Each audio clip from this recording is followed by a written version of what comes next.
صوفیہ کو تو آپ برا بھلا کہہ سکتے ہیں کہ صوفیہ میں بہت سارے ایسے ہیں جنہوں نے دین اسلام کو بدنام کر دیا، وہ ذریعہ بنے ہیں اس بات کے کہ لوگ انگلیاں اٹھائیں کہ دیکھو صوفی ایسا ہوتا ہے، ننگ دھڑنگ پاگل۔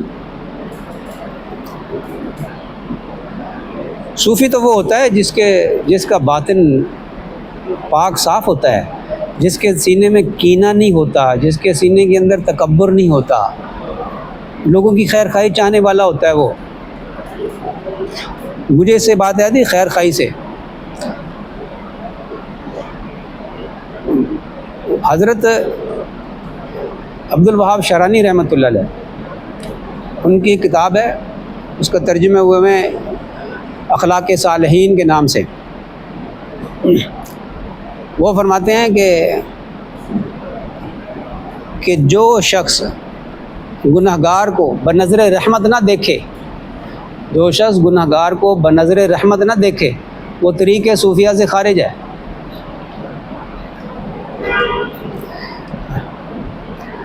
کچھ لوگ جو ہیں وہ کشتی میں غل گپاڑا کر رہے تھے، شراب پی ہوئی تھی، کشتی میں پھر رہے تھے، تو حضرت سری سختی رحمۃ اللہ علیہ یا کوئی اور بزرگ، ان کا نام ذہن میں آ رہا ہے، وہ تشریف لے جا رہے تھے، تو ان کے مریدوں نے کہا کہ حضرت ان کے لیے نا بد دعا کریں، یہ دیکھیں سمندر کے اندر اللہ کی نافرمانی کس طریقے سے کر رہے ہیں۔ تو حضرت نے ہاتھ اٹھائے دعا مانگنے کے لیے، اور کیا دعا مانگی کہ اللہ جیسے یہ دنیا میں خوش پھر رہے ہیں نا، ان کو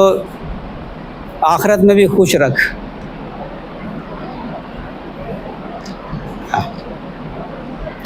تو مرید کہنے لگے کہ حضرت ہم نے تو عرض کیا تھا کہ بد دعا کریں، آپ نے تو ان کے لیے دعا کر دی۔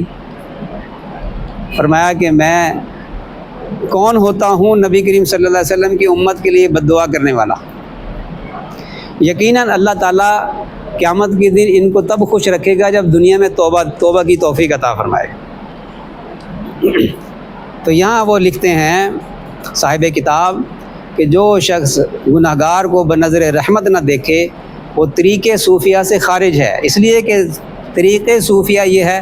کہ باطن انسان کا صاف ہو جائے، سینہ بے کینہ ہو جائے، اس میں نہ حسد ہو، نہ کینہ ہو، نہ بغض ہو،